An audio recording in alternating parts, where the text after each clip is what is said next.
Hello बच्चों, नमस्ते। आप लोग कैसे होंगे? अच्छे होंगे, मस्त होंगे, ज़बरदस्त होंगे। आप लोग का हमारे वीडियो में स्वागत है। जैसा कि हम आप लोग को कोशिकांग पढ़ा रहे थे, आज हम आप सबको एक छोटा सा पार्ट राइबोसोम पढ़ाने जा रहे हैं। राइबोसोम राइबोसोम होता क्या है? राइबोसोम यह सभी जीवित कोशिकाओं में पाया जाता है। राइबोसोम यह सभी जीवित कोशिकाओं में पाया जाता है। यह एक झिल्ली रहित सूक्ष्म कण होते हैं। यह एक झिल्ली रहित सूक्ष्म कण होते हैं जो कोशिका द्रव में स्वतंत्र रूप से पाए जाते हैं। जो कोशिका द्रव में स्वतंत्र रूप से पाए जाते हैं। ये रफ एंडोप्लाज्मिक रेटिकुलम से जुड़े होते हैं। ये रफ एंडोप्लाज्मिक रेटिकुलम से जुड़े होते हैं। रफ का मतलब यानी कल हमने अंतःपदर्वी जालिका पढ़ा था। अंतःपदर्वी जालिका किसके कारण? राइबोसोम के कारण। ये दो प्रकार के होते हैं। हमने पढ़ा था RER और SER, यानी रफ एंडोप्लाज्मिक रेटिकुलम और smooth endoplasmic reticulum. Rough endoplasmic reticulum क्या है? जिन पर राइबोसोम के कण पाए जाते हों, जिन पर राइबोसोम के कण पाए जाते हों, उन्हीं को ही क्या कहा जाता है? रफ एंडोप्लाज्मिक रेटिकुलम कहा जाता है। राइबोसोम यह जीवित कोशिकाओं में पाए जाने वाला सूक्ष्म झिल्ली रहित कण होता है। यह जीवित कोशिकाओं में पाए जाने वाला झिल्ली रहित सूक्ष्म कण को ही राइबोसोम कहा जाता है। यह कोशिका द्रव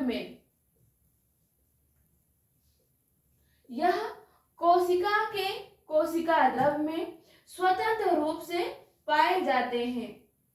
ये कोशिका द्रव में स्वतंत्र रूप से पाए जाते हैं। राइबोसोम की खोज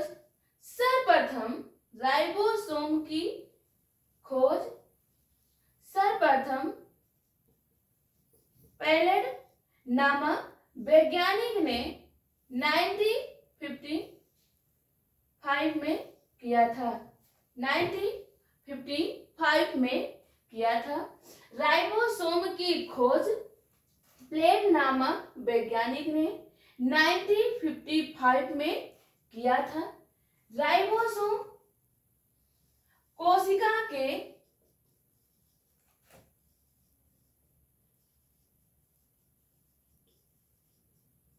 कोशिका द्रव में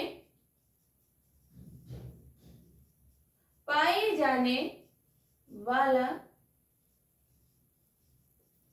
सूक्ष्म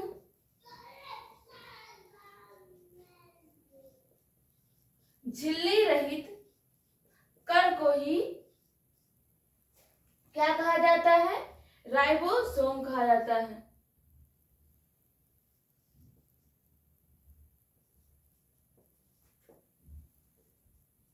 ये जीवित कोशिकाओं में पाए जाते हैं। ये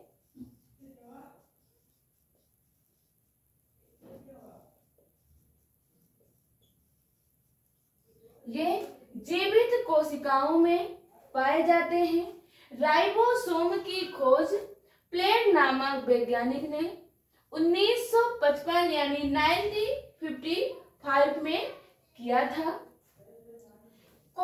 ये राइबोसोम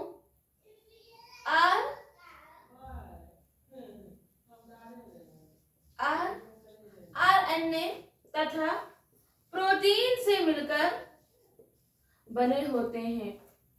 राइबोसोम आरएनए तथा प्रोटीन से मिलकर बने होते हैं, जिस कारण इन्हें कोशिका का प्रोटीन फैक्ट्री कहा जाता है। जिस कारण इन्हें कोशिका का प्रोटीन फैक्ट्री कहा जाता है। राइबोसोम आरएनए व प्रोटीन से मिलकर बने होते हैं, जिस कारण इसे कोशिका का प्रोटीन फैक्ट्री कहा जाता है।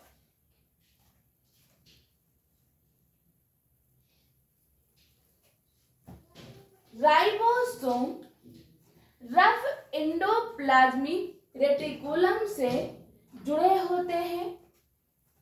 राइबोसोम रफ एंडोप्लाज्मिक रेटिकुलम से जुड़े होते हैं।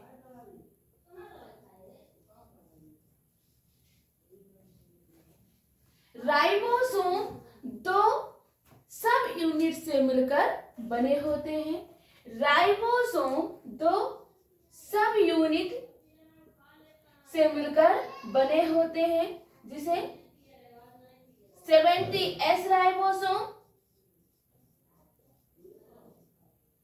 तथा 80S राइबोसोम कहा जाता है। राइबोसोम दो सब यूनिट से मिलकर बने होते हैं, जिसे 70S राइबोसोम व 80S राइबोसोम कहा जाता है। प्रोकैरियोटिक कोशिकाओं में यानी पूर्व केंद्रीय कोशिका में 70S राइबोसोम पाए जाते हैं और यूकैरियोटिक यानी सुकेंद्रीय कोशिका में 80S राइबोसोम पाए जाते हैं। पूर्व केंद्रीय कोशिका में 70S राइबोसोम पाए जाते हैं और सुकेंद्रीय कोशिका में 80S राइबोसोम पाए जाते हैं। ये स्वतंत्र अवस्था में कोशिका द्रव में तैरते रहते हैं। ये स्वतंत्र अवस्था में कोशिका द्रव में तैरते रहते हैं। इनका प्रमुख कार्य होता है, ये mRNA को पढ़कर यानी mRNA यानी मैसेंजर आरएनए जो संदेशवाहक आरएनए होते हैं, इनको पढ़ते हैं कि ये क्या करते हैं, माता पिता के लक्षणों को पहुंचाते हैं। इन्हें संदेशवाहक आरएनए कहा जाता है। राइबोसोम mRNA को पढ़कर एमिनो अम्लों का संश्लेषण करते हैं। राइबोसोम mRNA को पढ़कर एमिनो अम्ल का संश्लेषण करते हैं। एमिनो अम्ल का संश्लेषण करते हैं। दूसरा टॉपिक है क्रोमोसोम।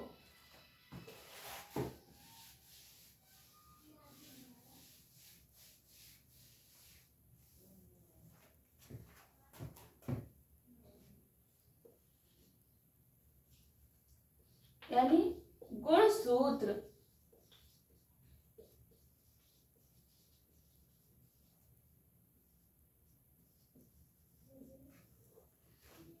गुणसूत्र क्या है? क्रोमोसोम को ही गुणसूत्र कहा जाता है। इसे आनुवांशिक वाहक भी कहा जाता है। इसे आनुवांशिक वाहक कहा जाता है। क्यों कहा जाता है? यह कोशिका के केंद्रक में पाए जाने वाला कोशिका के केंद्रक में यह कोशिका के केंद्रक में पाए जाने वाला धागे नुमा संरचना को ही क्या कहा जाता है? गुणसूत्र कहा जाता है।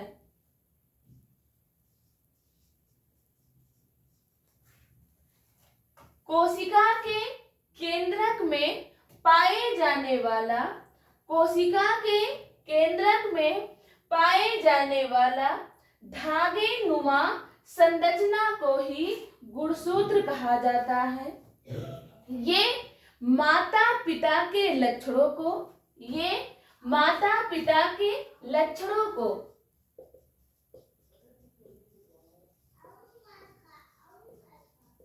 ये माता पिता के लक्षणों को एक संतान से दूसरे संतान में पहुंचाते हैं। ये क्या करते हैं? माता पिता के लक्षणों को एक पीढ़ी से दूसरे पीढ़ी तक उनके संतान में पहुंचाते हैं, जिस कारण इसे अनुवांशिक वाहक कहा जाता है। जिस कारण इसे अनुवांशिक वाहक कहा जाता है। गुणसूत्र की खोज सर्वप्रथम स्ट्रासबर्गर नामक वैज्ञानिक ने किया था। गुणसूत्र की खोज सर्वप्रथम स्ट्रासबर्गर नामक वैज्ञानिक ने किया था तथा गुणसूत्र शब्द का प्रयोग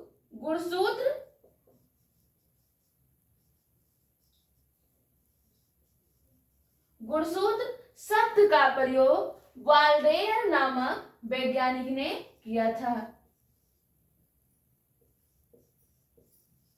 वाल्डेयर नामक वैज्ञानिक ने किया था। गुणसूत्र ये एक अनुवांशिक वाहक होते हैं। गुणसूत्र एक अनुवांशिक वाहक होते हैं जो माता पिता के लक्षणों को एक पीढ़ी से दूसरे पीढ़ी तक उनके संतान में स्थानांतरित करते हैं या पहुंचाते हैं। उसे हम गुणसूत्र कहते हैं। यह कोशिका के केंद्रक में पाए जाने वाला, यह कोशिका के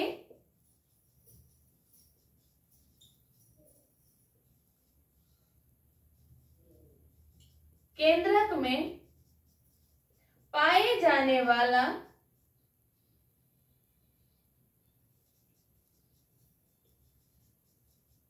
धागे नुमा संरचना को ही गुणसूत्र कहा जाता है।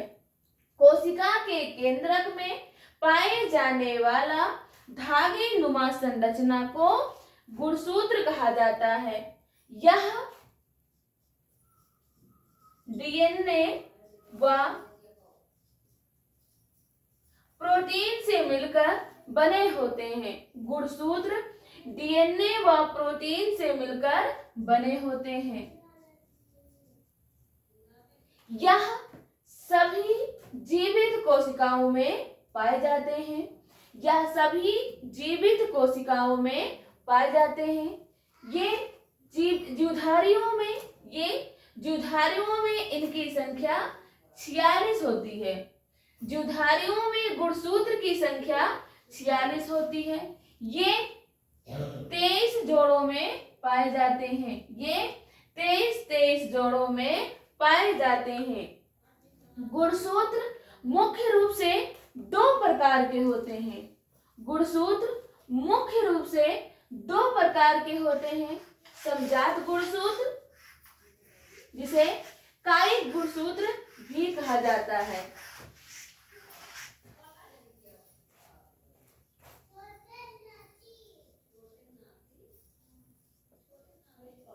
गुणसूत्र के प्रकार। गुणसूत्र मुख्य रूप से 2 प्रकार के होते हैं। समजात गुणसूत्र, जिसे ऑटोसोमल क्रोमोसोम भी कहा जाता है, जिसे ऑटोसोमल क्रोमोसोम भी कहा जाता है। दूसरा है लिंग गुणसूत्र,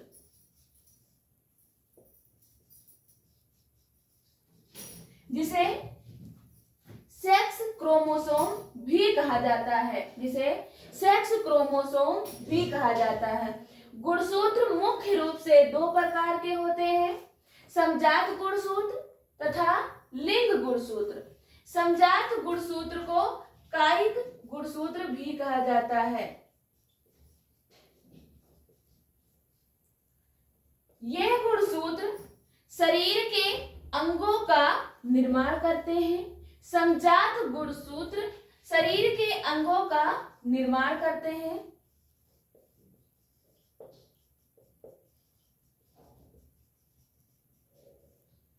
समजात गुणसूत्र शरीर के अंगों का निर्माण करते हैं, जिस कारण इसे कायिक गुणसूत्र भी कहा जाता है। हमारे शरीर में 22 जोड़ा गुणसूत्र समजात गुणसूत्र होते हैं, जो नर व मादा में समान होते हैं। जो नर व मादा में समान होते हैं, जो नर व मादा में समान होते हैं। गुणसूत्र मुख्य रूप से दो प्रकार के होते हैं, समजात गुणसूत्र और लिंग गुणसूत्र। समजात गुणसूत्र शरीर के अंगों का निर्माण करते हैं, जिस कारण इसे कायिक गुणसूत्र भी कहा जाता है। हमारे शरीर में 22 जोड़ा गुणसूत्र समान होते हैं या समजात गुणसूत्र पाए जाते हैं। हमारे शरीर में 22वां जोड़ा समजात गुणसूत्र पाए जाते हैं, जो नर व मादा में समान होते हैं, जो नर व मादा में समान होते हैं। इसे ऑटोसोमल गुणसूत्र भी कहा जाता है। दूसरा है लिंग गुणसूत्र।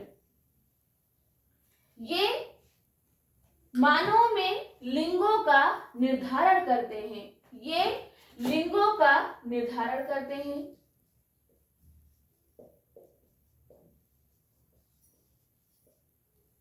लिंग गुणसूत्र लिंगों का निर्धारण करते हैं। 23वें जोड़े में ही 23वां जोड़ा गुणसूत्र ही लिंग गुणसूत्र कहलाता है। नर व मादा में 23वां जोड़ा गुणसूत्र, नर व मादा में 23वां जोड़ा गुणसूत्र लिंग गुणसूत्र कहलाता है। मादाओं में लिंग गुणसूत्र को X से दिखाते हैं तथा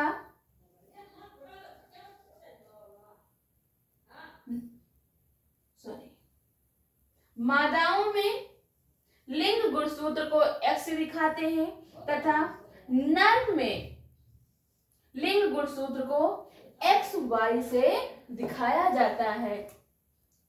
लिंग गुणसूत्र ये लिंगों का निर्धारण करते हैं। 23वां जोड़ा लिंग गुणसूत्र कहलाता है। मादाओं में लिंग गुणसूत्र को XX से दिखाया जाता है तथा पुरुषों में लिंग गुणसूत्र को XY दिखाया जाता है, जो लिंगों को निर्धारित करते हैं, जो लिंगों को निर्धारित करते हैं। जब क्या होता है, X और Y,